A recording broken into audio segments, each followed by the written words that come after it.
Alors les rencontres Chrysalide, pour ceux qui ne connaissent pas, c'est une extension de Chrysalide Écoactivité, qui est un événement qui a été créé par Creative il y a 14 ans maintenant. Et on a souhaité le développer en rajoutant en début de journée des rendez-vous B2B. Donc il y a plus de 200 rendez-vous qui sont organisés cet après-midi. Alors pour ceux qui auront des rendez-vous tout de suite, ça se passera au-dessus à l'étage. Et également 3 ateliers thématiques sur le financement, l'Europe et le design. Alors pour commencer cette table ronde, je vais vous présenter nos intervenants. Donc Françoise Restif qui travaille à BDI. Donc BDI, c'est l'Agence régionale de développement économique. Peter Nass, donc, qui est chef d'entreprise, qui est membre du directoire de Bretagne Compétitivité, donc la structure qui organise cette journée, et également élu à la CCI du Morbihan. Nathalie Gibaud est en charge des partenariats à l'ALEC du Pays de Rennes, donc c'est l'agence locale à l'énergie et au climat. Et monsieur Jean-Philippe Berton est délégué régional d'EDF, qui est partenaire de l'événement aujourd'hui. Alors pour commencer les discussions, j'ai donné la parole à Peter, voilà, dès le départ. En quelques mots, est-ce que vous pouvez nous dire, selon vous, du point de vue d'un chef d'entreprise, quels sont les enjeux auxquels doivent faire face les PME, les entreprises aujourd'hui en termes d'énergie ? Oui, bonjour. Donc merci pour cette invitation, Alexandre. Merci pour l'organisation. Donc la transition énergétique, vu de l'entrepreneur aujourd'hui, il y a un aspect très long terme et un aspect malheureusement très court terme aussi. Donc le long terme, c'est la projection ADEME, la projection RTE et peut-être aussi Négawatt, peut-être un peu moins populaire, mais elle existe aussi, qui nous montre que d'ici 2050, il va falloir décarboner l'économie et de diverses manières, qui montrent aussi que c'est possible, qui montrent aussi qu'il y a vraiment beaucoup de choses à faire pour y arriver. Et surtout, donc, il y a un aspect efficacité énergétique ou sobriété d'un côté, et de l'autre, électrification et beaucoup plus d'énergie renouvelable, et puis hydrogène. J'ai vu qu'il y a des acteurs d'hydrogène ici, donc il ne faut pas que j'oublie de parler d'hydrogène. Mais donc l'aspect court terme est un aspect plus ennuyeux pour nous, pour les entrepreneurs, parce qu'on a face à nous une hausse des prix d'énergie sans précédent, donc avec des impacts sur la marge, mais aussi quelquefois sur la survie des entreprises. Et donc là, c'est un combat beaucoup plus court terme où il faut essayer, disons, quand même de faire un effort structurel avec peu de temps disponible et surtout garder en tête que les aides de l'État vont peut-être s'arrêter à la fin de l'année, et donc les entreprises vont faire face à ça tout seules. Voilà. D'accord, donc à court terme, c'est un enjeu de coût, un enjeu d'approvisionnement pour les entreprises. Merci. Alors, si on prend une autre dimension, Nathalie, ça va être Nathalie, une dimension plus territoriale, donc vous travaillez au niveau du Pays de Rennes, donc est-ce que vous pouvez expliquer à quoi sert l'ALEC et en quoi vous aidez à cette transition, à l'accompagnement de la transition énergétique ? Donc, l'Agence locale de l'énergie et du climat, donc, c'est une association. Donc, nous, on est une équipe de 25 personnes. Et donc, on intervient à l'échelle du Pays de Rennes, donc 4 PCI. Donc, c'est vrai qu'on est justement à cette échelle locale qui permet vraiment un accompagnement donc, des acteurs. Donc, on s'adresse aussi bien donc, aux particuliers, aux habitants, qu'aux collectivités territoriales et aux entreprises. Donc, par exemple, on a un partenariat avec la communauté de communes du Val-d'Ille-Aubigné, donc, où en fait on propose un conseil. Justement, là on parlait de le court terme en fait, où effectivement les petites entreprises font face à des charges énergétiques vraiment problématiques qui remettent en cause leur équilibre économique. Et nous, en fait, on propose ce conseil. Donc, c'est vrai qu'on n'a pas vocation à se substituer à des bureaux d'études ou à d'autres acteurs qui font de l'accompagnement dans le domaine concurrentiel. Mais nous, on est vraiment plutôt en amont, en fait, pour identifier des leviers, des priorités, essayer de faire justement un diagnostic énergétique, en fait, pour identifier les actions à mener en priorité. Donc, on va être évidemment sur de la rénovation. On va être sur du changement d'éclairage, interroger les systèmes de chauffage, systèmes de froid. Donc nous, c'est vraiment notre travail sur le terrain, au quotidien, Et c'est vrai que je partage un peu les inquiétudes de mon voisin parce qu'on voit que ça se tend énormément et que là, il va falloir vraiment travailler tous ensemble. Donc, c'est pour ça que nous, on travaille étroitement avec les collectivités, puisque, par exemple, nous, ce conseil, il est financé par la Comcom du Val-d'Ille-Aubigné. Donc, voilà, on voit qu'avec l'intervention aussi de la puissance publique, on peut peut-être apporter une aide à ce niveau-là. Et vous avez noté une augmentation très importante des sollicitations des collectivités ou des citoyens depuis quelques mois ?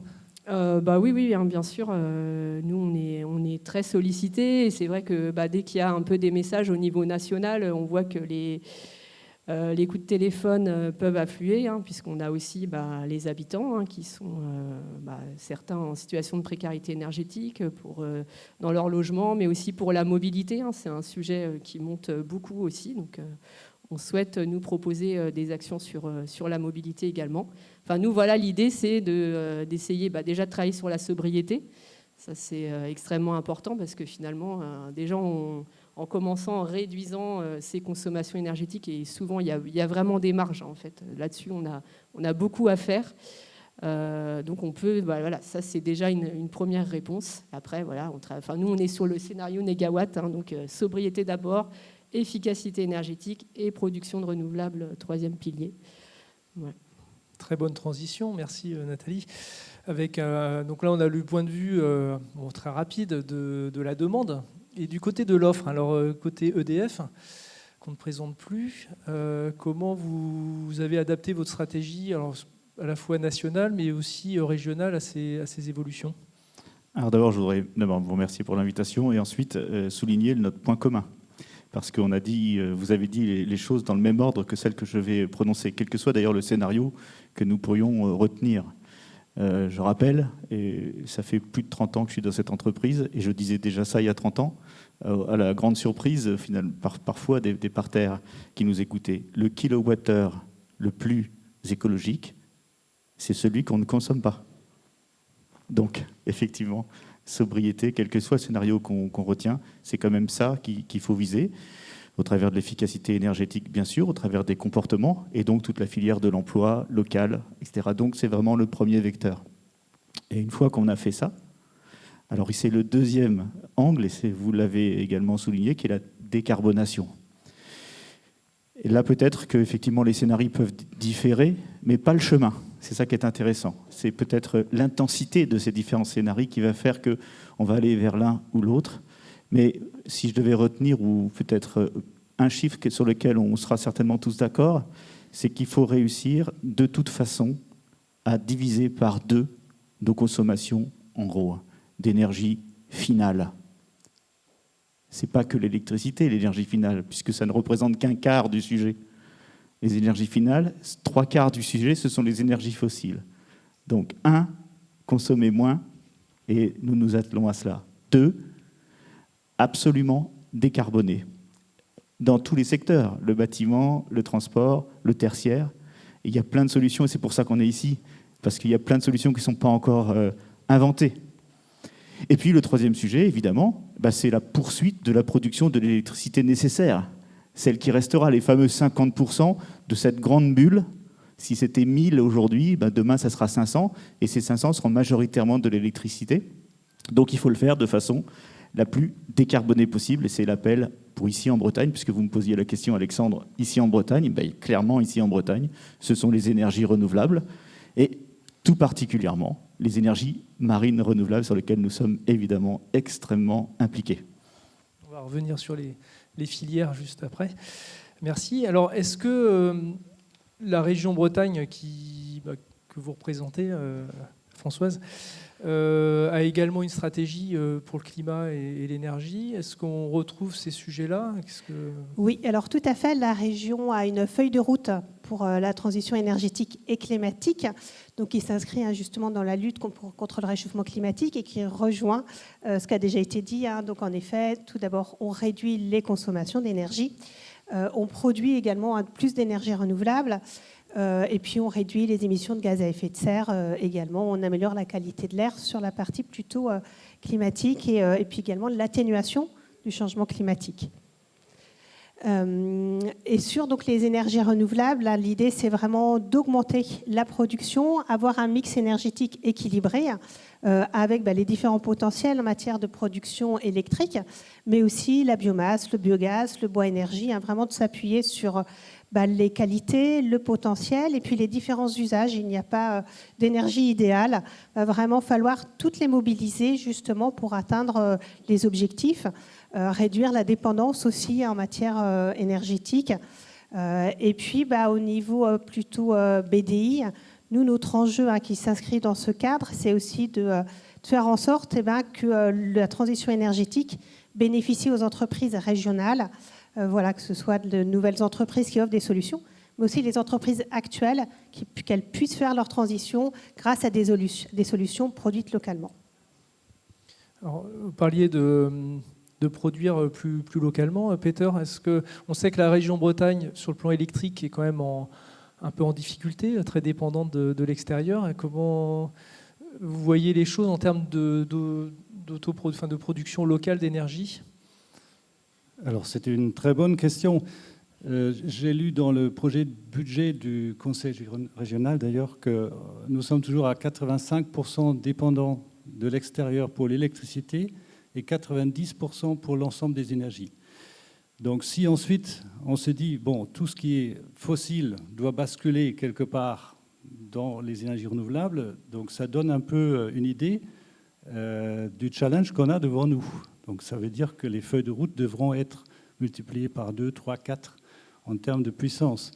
Et c'est ce qui dit aussi donc, le scénario RTE ou le scénario ADEME, sans doute aussi négawatts, c'est qu'il faut multiplier par 10 ou par 12 la puissance solaire, il faut multiplier par 3 ou par 4 la puissance éolienne, etc. etc. On ne parle même pas de l'offshore parce qu'on est à 0 aujourd'hui, mais l'offshore devra contribuer aussi à un rythme de 2 gigawatts par an, ce qui est quand même considérable, sachant que là, on est juste en train de construire, EDF est en train de construire le premier parc éolien de 500 mégawatts.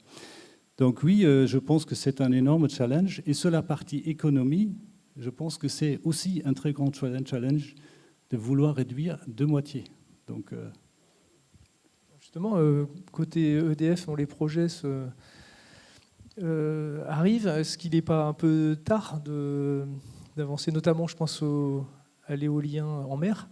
Est-ce que tout ça n'arrive pas un peu tard par rapport aux enjeux auxquels on doit faire face ? Écoutez, je pense qu'il n'est jamais trop tard en réalité. Bien sûr, on peut regretter parfois quelques longueurs mais dans les dossiers, dans leur instruction, mais c'est aussi le prix de l'acceptabilité, parce que c'est un enjeu fort. Ce sont des changements importants, et chaque changement important ne peut se faire que dans la concertation la plus forte possible avec l'ensemble, j'ai envie de dire, des parties prenantes. Nous le voyons bien, nous, avec notre usine marémotrice de la Rance. Il y a beaucoup d'usages, il n'y a pas que de la production d'électricité, il y a un pont, il y a des plaisanciers, il y a une écluse, il y a de la pêche à pied, il y a des activités nautiques. C'est ça, les parties prenantes d'un ouvrage. Pour chacun de ces ouvrages, il y a des objets et des parties prenantes à prendre en compte. Il y a une chose qu'on n'a pas encore dite. On a parlé d'économie, on a parlé d'entreprises locales. Effectivement, donc la création de filières nouvelles, il faut que ça profite au territoire. Et puis, il y a la dimension économique. Et là, je rejoins aussi le court terme et le moyen terme, ça a été dit. Mais tout ça ne peut pas se faire non plus à des prix insupportables, finalement, pour les uns et les autres. Vous voyez, donc, bien sûr, le signal prix est important, parce qu'on donne de la valeur à ce qui est cher. Alors, je ne porte pas de jugement. Mais dans les années 70, quand s'est construit l'entreprise EDF, il y a des éminents spécialistes qui ont réfléchi à faire en sorte que l'énergie soit gratuite. Il y avait des modèles comme ça. Donc je vous laisse imaginer ce qu'il serait advenu si ces modèles étaient arrivés au bout. Vous voyez, donc entre la gratuité et un prix qui explose, et on le sait pourquoi, je ne veux pas revenir dessus, eh bien il faut que ce prix de la transition, il soit acceptable pour que chacun puisse investir dans, par exemple, la rénovation pour consommer moins, et puis que si nous, les technologies qu'on met en place, finissent par offrir un prix de l'énergie qui soit acceptable, même s'il restera incitatif pour consommer moins. Voilà, donc filière locale, oui, et d'autant plus que c'est un paramètre de l'acceptation, nous semble-t-il. Et alors, j'aimerais, Nathalie, qu'on revienne justement sur les commerçants, les artisans qui subissent de plein fouet l'augmentation du coût de l'énergie. Concrètement, avec l'exemple du pays d'Aubigné, là, comment ça se passe pour un chef d'entreprise qui souhaite réduire augmenter l'efficacité énergétique et réduire sa facture? Oui, du coup, je voulais rebondir en même temps sur ce que vous venez de dire, parce qu'effectivement, il y a des limites planétaires. Donc, c'est vrai qu'on vient de franchir allègrement la 6e. Voilà, bon, c'est le cycle de l'eau quand même. Donc, c'est vrai que ça saisit d'effroi, hein, tout simplement. Il en reste 3. Et il y a aussi un plancher social. Et ça, il ne faut vraiment pas l'oublier, parce que cette transition, on sait qu'on ne pourra pas la faire au prix de sacrifices aussi trop forts socialement. Donc, il y a une question vraiment de justice sociale. Et nous, à l'ALEC, voilà, on est vraiment très attentifs à ça. Enfin, c'est pour ça qu'on se situe vraiment dans l'accompagnement des citoyens. On se dit, il faut prendre vraiment là, les gens par la main, parce qu'il y a un réel besoin et on ne peut pas se permettre autant de souffrance, hein, aussi, il faut quand même le dire. Et c'est vrai que c'est ce que voient mes collègues dans l'accompagnement individuels. Donc, ce sont donc des entretiens, en fait, un entretien conseil. Et on propose aussi des visites sur place. Et donc là, comment ça se passe très concrètement? En fait, nous, on intervient dans le cadre du Pass Commerce Artisanat, donc, qui est un dispositif de la région, des économiques. Enfin, c'est une contractualisation entre la région et donc les intercommunalités, donc, qui permettent justement de soutenir des projets de commerçants artisans. Et donc, nous, on est inclus en fait, dans le processus. Et donc, le porteur de projet en fait, doit avoir un entretien avec un conseiller de l'ALEC. Et justement, là, c'est vraiment l'occasion de faire le point sur le suivi. Enfin, voilà, on fait vraiment le bilan énergétique du projet. Et ça permet d'identifier ce que je disais tout à l'heure, des leviers, des bonnes pratiques, peut-être des travaux à mettre en place. On balaie aussi les aides disponibles auxquelles le porteur de projet peut faire appel. Donc c'est... on balaye tous les postes, chauffage, éclairage, etc. On peut aborder aussi les questions de mobilité, de qualité de l'air. Enfin, c'est assez global. Et souvent, ça permet de donner des idées auxquelles la personne n'aurait pas nécessairement pensé. Et puis, c'est aussi un temps, on va le dire, d'écoute, parce que là, justement, pour préparer cette table ronde, je demandais un peu aux collègues des retours. Et on voit que, il y avait le collègue, justement, qui avait passé 1 heure là avec un restaurateur la semaine dernière. Et c'était assez difficile parce qu'il n'avait pas du tout anticipé les charges, justement, d'énergie. Et il a dû passer un peu l'hiver à quasiment pas mettre de chauffage. Et donc, la clientèle ne revient pas, tout simplement. Donc, les gens sont satisfaits de la cuisine, mais ils ont eu froid pendant le déjeuner et ils n'ont pas tellement envie de revenir. Donc, et avec vraiment ce restaurateur qui avait tout ce projet, qui était un projet de vie, et qui se retrouve là à ne pas pouvoir équilibrer. Donc, voilà, c'est vrai que c'est... On voit bien qu'on va avoir affaire de plus en plus à ce type de cas. Et là, nous, on essaye de trouver des premières actions à mettre en place, de remettre dans une dynamique, d'essayer de peut-être revoir le coût de son repas également, et de réorienter vers des ressources aussi qui n'ont pas forcément identifiées. Alors justement, en termes de ressources, donc là, on a eu des exemples d'entreprises qui sont en difficulté. Du côté des offres de solutions pour pouvoir aménager son bâtiment ou repenser ses modes d'énergie, BDI, vous avez lancé un travail en fait, d'identification des acteurs des entreprises en Bretagne? Oui, tout à fait. Donc, on a déjà un certain nombre d'annuaires thématiques, par exemple sur les énergies marines ou sur l'hydrogène. Et puis, des partenaires aussi en Bretagne. Il y a pas mal d'acteurs qui accompagnent les entreprises. Donc, il y a plusieurs annuaires comme ça, par exemple sur la méthanisation ou sur les écomatériaux. Et on a voulu mieux connaître l'ensemble des entreprises bretonnes qui offrent des solutions pour la transition énergétique. Donc, on a lancé il y a cet hiver en fait une enquête pour pouvoir les recenser, pour créer une base, un annuaire public qu'on pourra compléter aussi par les entreprises qu'on connaît. Et ce sera un annuaire qui sera disponible à la rentrée. Il sera possible aussi pour les entreprises de continuer à s'inscrire. L'idée, c'est vraiment de favoriser la connaissance des compétences locales et la mise en relation pour qu'il y ait des projets qui se réalisent sur le territoire. Merci. Peter, je reviens vers vous. Donc là, on parle d'énergie, mais il y a d'autres sujets importants pour les entreprises, hein, les matières premières, l'eau. Est-ce que vous avez des exemples d'initiatives qui sont conduites en Bretagne pour accompagner les entreprises sur ces sujets ? Oui, effectivement. Donc, là, je mets la casquette de la Chambre de commerce maintenant, donc, du Morbihan. Effectivement, on a depuis 2 ans un programme en place qui s'appelle Ecodo, donc qui aide les entreprises à consommer moins d'eau et à insuffler une culture aussi d'économie d'eau. Ce programme a bien marché dans le Morbihan. Il est en ce moment en train d'être généralisé dans l'ensemble des CCI de la région Bretagne. Et on pense aussi rajouter un volet carbone. Donc ça s'appellerait peut-être éco-carbone, ce programme, pour développer un peu la même chose dans la décarbonation en nous appuyant sur des partenaires qui s'y connaissent. Par exemple, l'ALEC pourrait très bien être un partenaire. Donc on ne va pas, nous, faire le travail des autres qui font déjà très bien. Et ça serait plutôt d'aider à promouvoir ce genre d'idées sur le territoire et d'accompagner les entreprises pour le faire. Merci.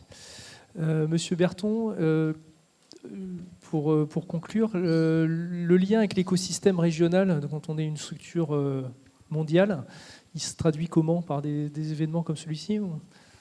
Mondial, vous y allez un peu fort, mais international tout au plus.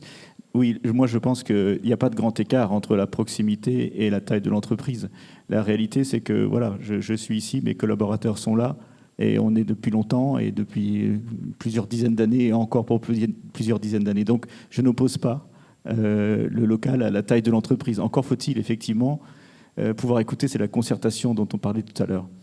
Je voudrais juste pas laisser le sentiment qu'on ne fait rien, même si les limites ont été rappelées à ma gauche. Je pense que la tâche est rude. Je voudrais vous citer un seul chiffre qu'on cite rarement, mais les fameux certificats d'économie d'énergie, alors qu'on peut critiquer dans leur forme et qui prennent pour la nouvelle phase le carbone en compte, ce qui est déjà une excellente nouvelle. C'est quand même 5 milliards d'euros par an qui sont versés par les obligés dont nous sommes pour réaliser, je dirais, faciliter, aider, les fameuses subventions ou contributions à cette performance énergétique. Ça, c'est du local parce que cette performance énergétique, ce sont des artisans labellisés qui le font. Donc ça, c'est complètement local.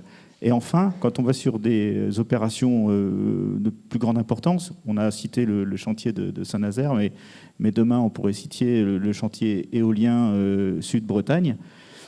Ce qui nous paraît essentiel, c'est des tickets à 2 milliards d'euros, ça à peu près.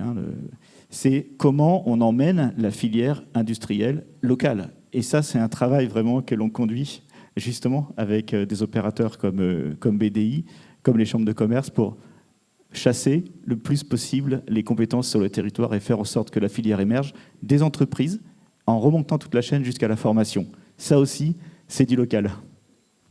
Très bien. Merci beaucoup à tous les 4. On doit s'arrêter là parce qu'il y a des B2B qui commencent et des ateliers. Donc merci à tous. Je pense qu'on peut vous applaudir.